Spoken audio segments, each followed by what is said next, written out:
Hola, corresendas. Soy Héctor García Rodicio, científico de profesión, corredor por afición. Aquí te hablo de correr en montaña desde una perspectiva científica. La cuestión de hoy, lector óptico de pulso. 3 tests con relojes Sunto. Venga, sin más dilación, vamos al turrón. Me habréis escuchado decir en alguna otra ocasión que, a mi modo de ver, el pulso es la medida de carga interna con mejor relación coste-beneficio. Hay otras medidas de carga interna, como pueda ser lactato, como pueda ser NIRS, como pueda ser frecuencia respiratoria, pero ya digo que en términos de coste-beneficio creo que el balance perfecto está aquí, en el pulso. ¿Cómo lo registramos? Pues todos los relojes traen este lector óptico del que vamos a hablar hoy largo y tendido, pero aparte estaría también la cinta o banda pectoral de pecho y brazaletes. Brazaletes que colocaríamos en torno al bíceps, más o menos.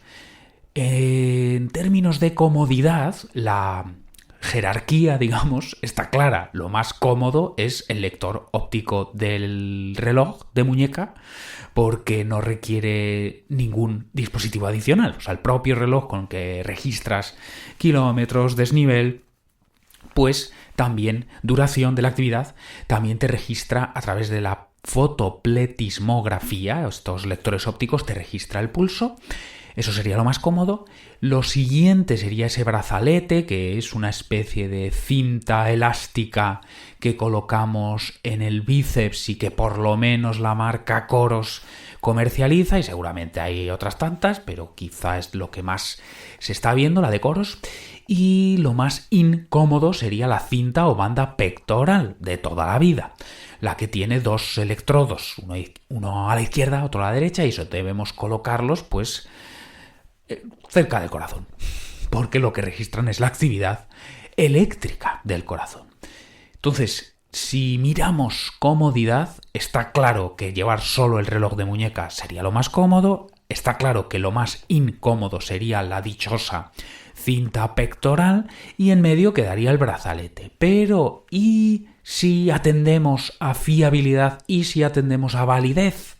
Que enseguida explicamos a qué se refieren estos dos términos técnicos. Si miramos fiabilidad-validez, ¿cómo quedan estos 3 dispositivos o estos 3 tipos de dispositivos de grabación o de medida? ¿Cómo quedan en fiabilidad, en validez? Pues he hecho 3 tests con 2 modelos de relojes Sunto, un Race 1 y un Vertical 2. ¿Por qué los he hecho con esta marca? Pues el Race es porque es el que yo tengo y Vertical 2 pues me lo han prestado. Me han pasado un Vertical 2 para que lo pruebe y se me ha ocurrido hacer pues estos tests que os voy a explicar hoy. Oye, si alguien tiene curiosidad con cómo funciona un Garmin, el lector óptico de un Garmin, el lector óptico de un Coros, pues oye, mandádmelos y yo me entretendré haciendo estos tests. Entonces es simplemente que tengo mi reloj de cabecera, digamos, es un Race 1 y me han prestado un Vertical 2, bueno, pues he hecho estos tests. Que sepáis también que hay estudios también de validación, luego entramos en esto, porque es verdad que se ha popularizado el registro de la HRV, variabilidad de la frecuencia cardíaca, puede ser primera cosa en la mañana o puede ser durante la noche. Si es durante la noche, pues generalmente es con el reloj, pero también estos anillos o estas pulseras, estos wearables, el Oura Ring o el Whoop. También puede ser primera cosa en la mañana y muchas veces es colocar el dedo en la luz o en el flash del smartphone, que eso también utilizaría fotopletismografía. Bueno, entonces, a propósito de este registro de la HRV, sea durante la noche, sea durante la mañana o primera cosa en la mañana, que es una medida, una práctica que se ha popularizado y se está midiendo también con lectores ópticos, pues a propósito de estos hay muchos estudios de validación, o sea que lo que he hecho yo aquí humildemente se ha hecho a mayor escala en estudios y quizá, mira, dejo en links en las notas del episodio a alguno de estos estudios para que veáis que el fenómeno que yo he observado pues no es un artefacto o no es una cosa extraña. Entonces vamos a ver qué fiabilidad tiene el lector óptico, vamos a ver qué validez tiene a través de una marca y unos modelos concretos, pero vamos, estoy convencido al 100% que se puede extrapolar a otras marcas. Venga, vamos al lío. Rápidamente, ¿qué es esto de fiabilidad? ¿Qué es esto de validez? Pues fiabilidad es que un medidor te dé lecturas consistentes. Un ejemplo muy tonto. Tengo una báscula. Me subo en la báscula y peso 63 kilos. Me bajo de la báscula y me vuelvo a subir y peso idealmente 63 kilos, porque no ha pasado absolutamente nada. O sea, ni he comido, ni he bebido, ni he perdido líquido, ni he destruido tejido, o sea, catabolismo para sostener la actividad física, porque han pasado segundos. O sea, mi cuerpo no ha cambiado en un segundo. Si la máquina, si el medidor me dijese ahora 63, ahora 62,7, pues sería un instrumento no fiable. Porque ahora me dice una cosa, después me dice otra, pese a que el objeto de evaluación no ha cambiado. Entonces, una báscula fiable es la que me dice 63 ahora, 63 después. Que no ha cambiado mi peso. Bueno, en el caso del pulso, pues si estoy suave, ejercitándome a una intensidad suave, pues tendrá que darme bajas pulsaciones. Si aumento la intensidad, me tendrá que dar más altas pulsaciones, y así siempre. Así hoy, así mañana y así pasado. Cuando esté ejercitándome a una intensidad suave, tendrá que darme bajas pulsaciones. Si mantengo esa intensidad, no tiene que subir el pulso. Hago un intervalo de intensidad, el pulso sube y a lo largo de todo ese intervalo no tendría sentido que se desplome. Volvemos a la baja intensidad, estoy haciendo steady state, ¿no?, que dicen en inglés, o sea, una intensidad estable. Imagínate un rodaje en llano, suave, y en los primeros 20 minutos, que no puede haber deriva cardíaca, pues si yo estoy yendo suave, no tiene sentido que de repente haya un pico y me diga que me he puesto a 197 pulsaciones por minuto. Bueno, la fiabilidad son lecturas consistentes. Lecturas consistentes. Si me has dicho que yo peso X kilos y ni he comido, ni he bebido, ni he gastado, me tendrás que dar los mismos kilos que me dijiste al inicio, en la primera lectura. Si yo voy a intensidad suave, me tendrás que dar pulsaciones bajas. No tiene sentido que de repente haya un repunte por las nubes. Lecturas consistentes. Eso sí, estoy yendo 20 minutos en llano suave y es el inicio de la actividad, o sea que no podemos achacarlo a una deriva cardíaca, pues no tiene sentido que me digas 120, de repente 137, de repente 122, de repente 157. Lecturas consistentes. ¿Qué es la validez? Que las lecturas reflejen la realidad. ¿Qué podría pasar? Que un instrumento sea fiable y no válido. Por ejemplo, yo me subo a la báscula y me dice 63 kilos, me bajo de la báscula, me vuelvo a subir y me vuelve a decir 63 kilos. Vale, es fiable el instrumento. Pero es que resulta que me voy a una báscula de farmacia que vale 2.000 euros y la que tengo en casa vale 40 euros, me voy a una de 2.000 euros y me dice que peso 65. La que vale 1.000 euros es la válida, la que está reflejando el peso de verdad, de verdad, de verdad. La que tengo en casa no me da la verdad, no es válida, pero al menos sí es fiable, porque cuando mi cuerpo no ha cambiado, la lectura no ha cambiado. Idealmente, un instrumento nos ofrecería las dos cualidades. Fiable, por supuestísimo, porque es que si no, no entiendes nada.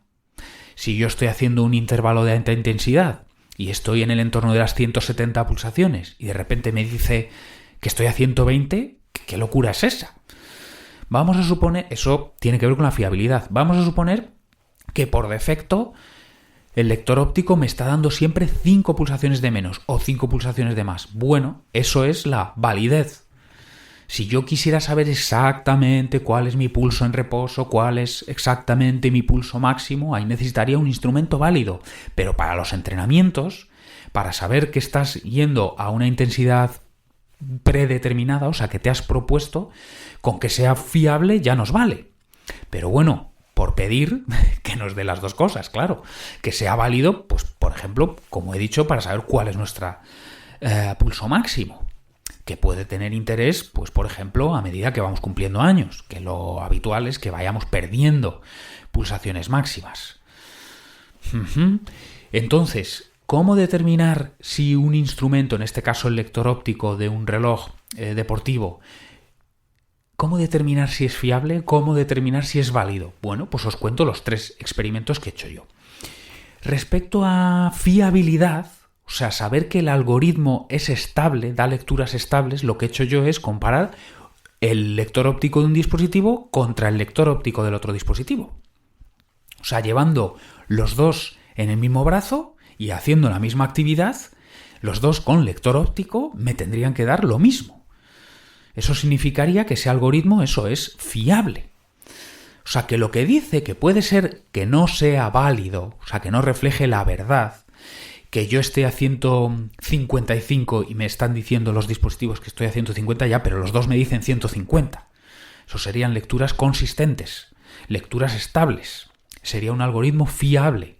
Otra cosa es la validez. ¿Cómo he determinado validez? Bueno, pues cotejando con el gold estándar, que sería la cinta o banda pectoral, que ya digo que lleva electrodos y registra la actividad eléctrica del corazón.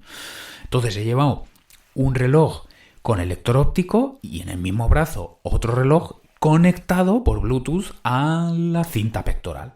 Y de nuevo, pues he comparado las dos lecturas, tanto momento a momento como el promedio, y ver si coinciden. Y el último test ha sido esto último, o sea, uno con lector óptico, el otro conectado a la banda pectoral, que es el gold estándar, pero haciendo intervalos de alta intensidad. Claro, que ahí nos vamos a aproximar a nuestro pulso máximo y además solo durante unos pocos minutos. Bueno, digamos, es más exigente. O sea, requiere eso, que sea sensible, que sea reactivo el instrumento. Bueno, pues esos 3 tests. Primero, fiabilidad. Pues si los dos lectores ópticos me dan la misma lectura, eso es que ese algoritmo sí que es estable. No hace altibajos inexplicables. Segundo y tercer tests, cotejar el lector óptico con el gold estándar, que es la banda pectoral que registra actividad eléctrica. Y eso es para la validez. Bueno, pues enseguida entramos en los detalles, pero bueno, antes explicamos brevemente, ahora que he mencionado que la banda pectoral es el gold estándar porque registra la actividad eléctrica del corazón, pues brevemente decimos cómo funciona o cómo lo entiendo yo, o sea, quizá esta explicación no es muy técnica, cómo funciona el PPG, o sea, la fotopletismografía, es decir, los lectores ópticos, que por cierto es el de la muñeca y es el brazalete usa la misma tecnología, que quizá tiene algunos LEDs más y algunos receptores más, pero que es la misma tecnología, implementada quizá de manera un poco más rica, vamos a decir, pero la misma tecnología. Y esta tecnología lo que hace es proyectar una luz sobre tu brazo y detectar el rebote de esa luz, que va a rebotar más rápido o más lento según esté bombeando más sangre o menos sangre a tus vasos sanguíneos. Yo proyecto una luz y en función de cómo me la devuelve el bombeo de la sangre en el brazo, pues hago el recuento de pulsaciones. Cada rebote del haz de luz, pues es una pulsación. Y la tasa de rebote, pues es las pulsaciones por minuto. En el caso de la cinta pectoral, pues eso, tiene 2 electrodos que ya sabéis que, igual que los músculos o igual que el cerebro, ¿no? Que funcionan por impulsos eléctricos y químicos. Ahí están pues, las hormonas, los neurotransmisores. Esos son señales químicas, pero hay también señales eléctricas. para que todo funcione. Entonces el corazón incluido también funciona por estos impulsos eléctricos y se dibuja en cada latido una curva muy complicada con un pico por aquí, un prepico por ahí, un postpico por ahí, tienen unos nombres con unas letras, R, alguna más. Bueno, entonces eso sería lo más preciso, porque de hecho eso está grabando todos los picos y valles que se dibujan en cada latido, que no solo es un pum, sino que ya digo es un poco más complejo. Pero bueno, sea eléctrico, sea bombeo, pero hay relación entre cada pulsación y estos indicadores. Más directo, la actividad eléctrica, más indirecto, pues es que es una estimación, ¿no? La fotopletismografía. Bueno, vamos con los tests. He elegido un recorrido ondulado. Son unos 7 kilómetros con 300 metros positivos y negativos. Y he hecho el mismo recorrido en los 3 tests. Unos 7 kilómetros, 300 metros positivos negativos, unos 45 minutos. Y por terreno firme, porque de hecho es un recorrido urbano, que como vivo en Santander, que tiene muchas cuestas, pues puedes sacar estos desniveles, que no es gran cosa, pero no está tan mal, ¿no? Casi 50 metros por kilómetro longitudinal. Bueno, mismo recorrido ondulado por la ciudad, subir y bajar. En los 2 primeros casos fue easy, o sea, tratando de controlar las pulsaciones, que no hay un control perfecto, porque cuando subes, lógicamente un poco se elevan, aunque intentes ir suave y aunque estés muy fuerte. Y cuando bajas la cuesta, pues algo decaen las pulsaciones, pero dentro de un rango no muy grande, pues intentar eso, no rebasar primer umbral. Vale, el primer test eran los 2 relojes con el lector óptico. Bueno, pues de verdad, 99% de coincidencia. O sea, yo mismo estaba impresionado. O sea, iban clavados. Pero bueno, supongo que esto, claro, si tienen el mismo algoritmo, pues quizá era de esperar. Pero bueno, es verdad que verlo momento a momento es impresionante.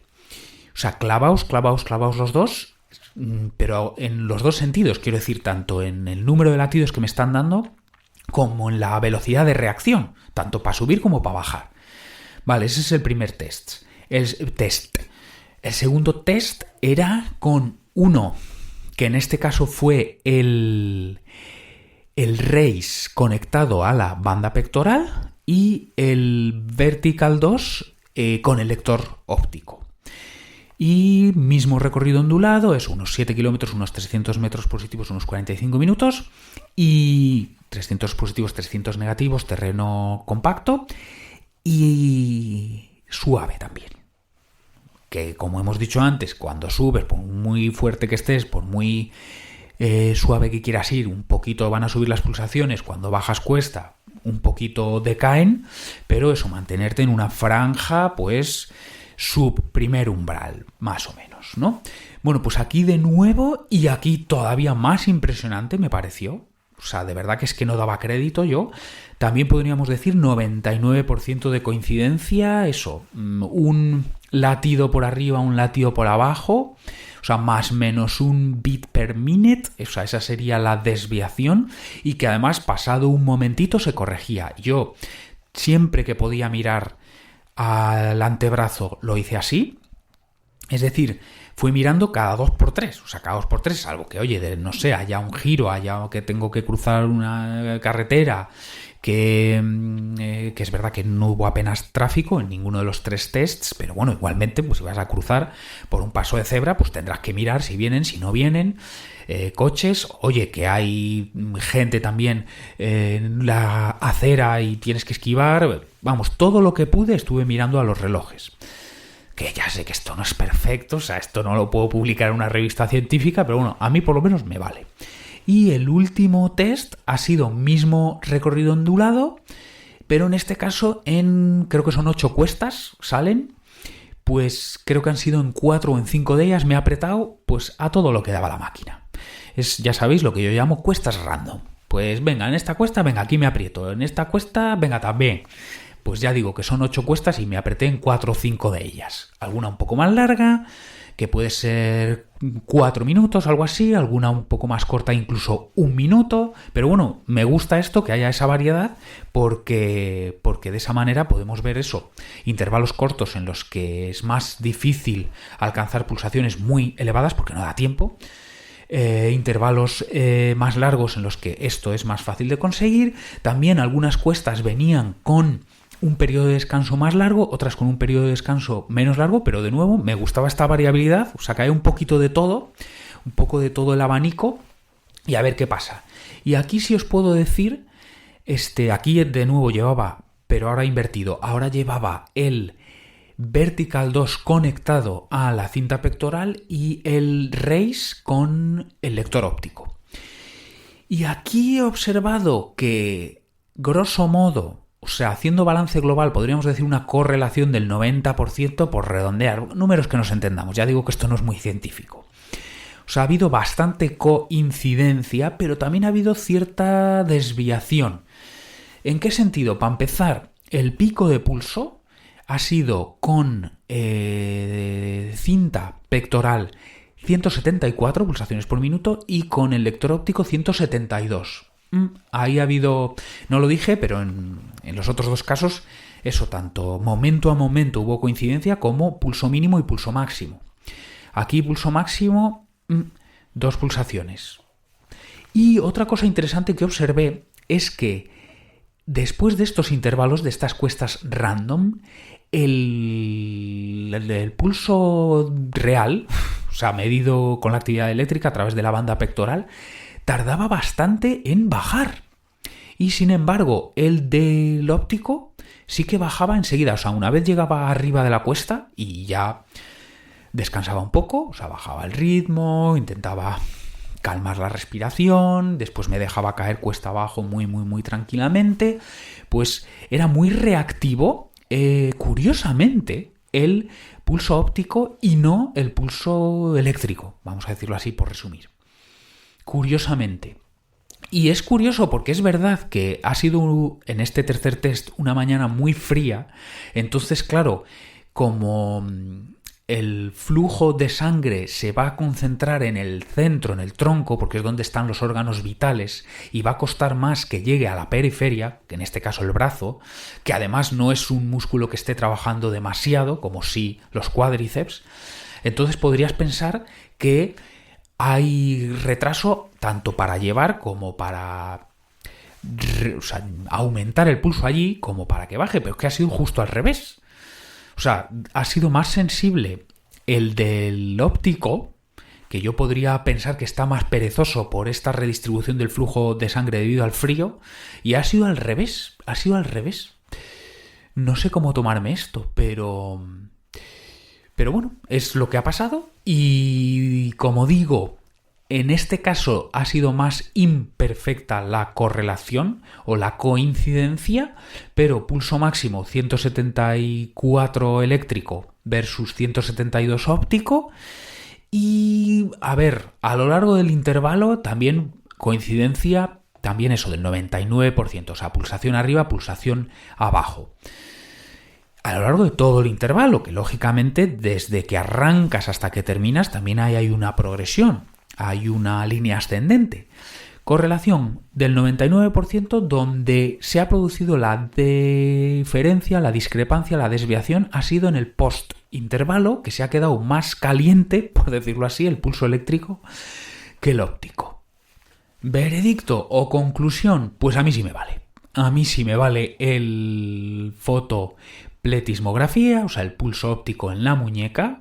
Digan lo que digan, que hay muchos reels, mucho vídeo en Instagram, mucha divulgación de entrenadores o de testers de material, que esto no sirve, que ni es fiable ni es válido. Pues ¿qué queréis que os diga? Esta ha sido mi experiencia que os he contado. Que además ya había hecho test en esta línea en el pasado y además también usando el Core Space 2. O sea que esto tampoco es del todo nuevo para mí, pero digamos ha sido una nueva oportunidad para confirmar esto.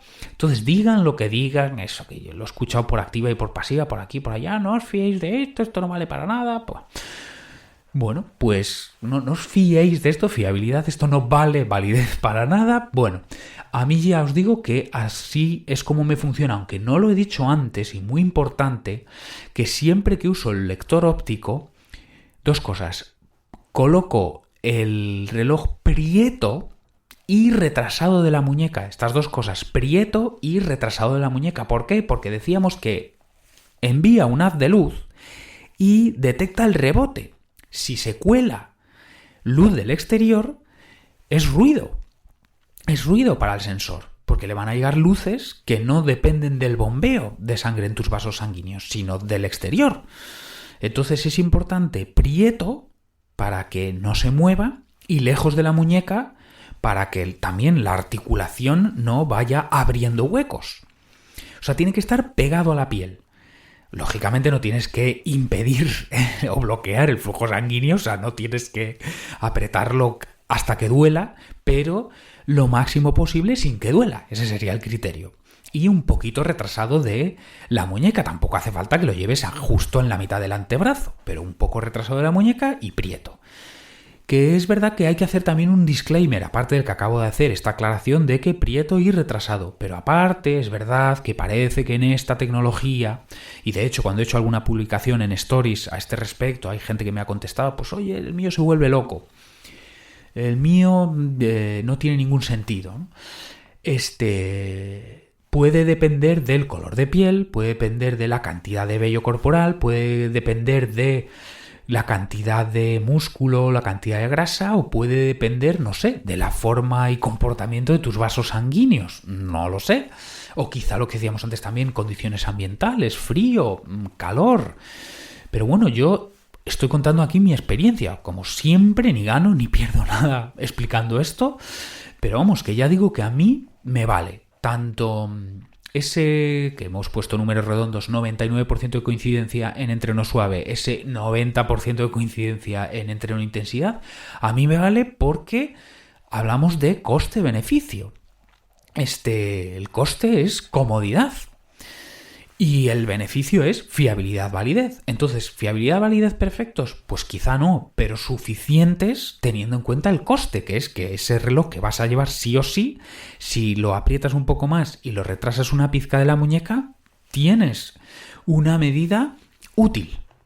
O sea, se puede resumir fiabilidad con validez con útil. A mí me lo parece. Y de hecho, me hace gracia que esa misma gente que critica que mires pulso de la muñeca, esa misma gente luego tiene el dichoso Oura Ring o la pulsera Whoop, o tiene 24/7 puesto el reloj y para mirar la HRV durante la noche o el pulso durante la noche sí que usa el lector óptico. O sea, me dices que para los entrenos el lector óptico es un churro, pero luego cuando tú miras tu pulso en reposo a la mañana, la HRV a la mañana, o el pulso durante la noche, la HRV durante la noche, ¿utilizas eso? O cuando te vas en estancia de altitud o a tus deportistas les recomiendas, o mejor dicho, les asesoras en esas estancias de altitud y les pides que te digan cómo ha sido la HRV durante la noche, cómo ha sido la oxigenación, la saturación de oxígeno durante la noche, y ahí sí te vale el PPG, o sea, el óptico, pero para el entreno no. Pues sí, es que es lo mismo. Y ya digo que como se ha popularizado, se ha generalizado esta cosa de medirlo todo, registrar los pasos que caminas al día, registrar la HRV durante la noche, registrar las kilocalorías que gastas cada día, la energía vital o la recarga de baterías, todas estas cosas, todo eso, sea reloj inteligente, sea reloj deportivo, sea pulsera, sea anillo, todo eso es lector óptico. Y entonces ha interesado, sobre todo a estas empresas que venden estos servicios, porque alguna de estos anillos o alguna de estas pulseras no solo tienes que comprarlas, sino que tienes que pagar suscripción mensual para que te dé todas estas métricas construidas, súper elaboradas en la app correspondiente. Claro, interesa decir que esto está validado con el Gold Standard, que es la actividad eléctrica del corazón. Espero haber aportado información interesante, más todavía si es información útil a la Pisar Sendas.